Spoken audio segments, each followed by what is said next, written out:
La yatamannayanna ahadukumul maut.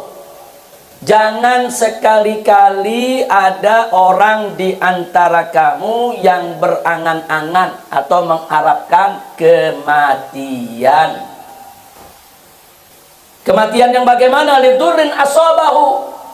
Hanya karena satu madarat, satu kesulitan, satu musibah atau satu penyakit yang menimpanya. Nah, perhatikan nih, saudara.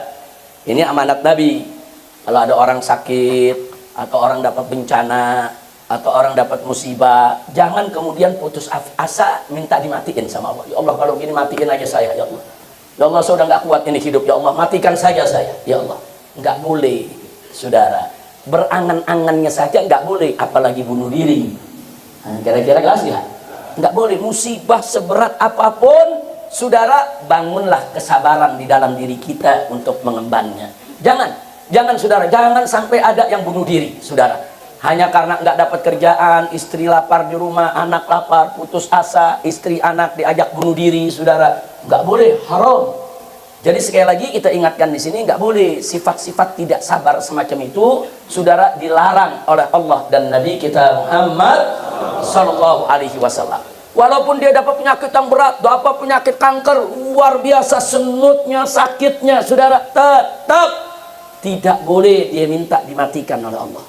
Silakan minta yang sehat dari Allah, minta disembuhkan, minta, jangan putus asa, jangan pernah minta mati.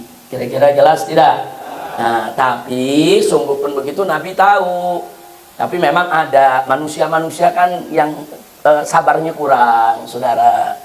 Yang sabarnya nih artinya tidak seperti orang-orang yang soleh, ulama, aulia, saudara. Nabi tahu. Akhirnya apa kata Nabi berikutnya? Fa in kana la budda fa'ilan. Andai kata memang harus juga dia melakukan itu, saking dahsyatnya bencana yang dia dapat, saking luar biasanya penyakit yang dia dapat, udah nggak tahan. Kalau memang dia harus minta mati juga lah. Nah, Nabi kasih jalan, baiklah. Kalau memang terpaksa harus minta juga, Nabi ajarin doanya. Doanya jangan minta, ya Allah matiin saya, jangan.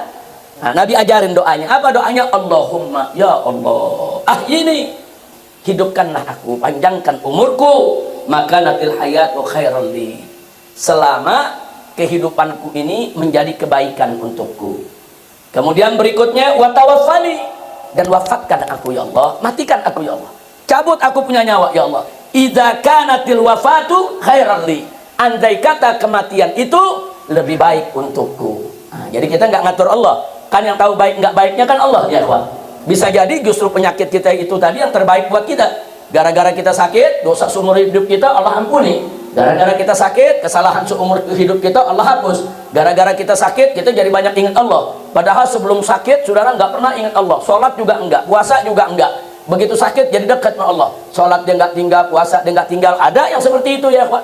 Kemudian makin banyak berzikir kepada Allah, bisa jadi dia sakit lebih baik bagi dia untuk akhiratnya daripada saudara dia hidup dalam keadaan tidak sakit. Yang tahu itu siapa?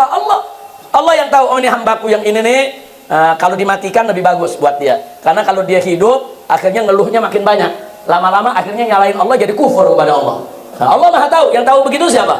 Allah. Tapi Allah juga tahu, oh hambaku ini sakit justru banyak ingat aku. Ini dosanya masih banyak, biar dia sakit dulu. Supaya apa? Supaya dosanya diampuni semua. Allah yang tahu, bukan kita ya kawan.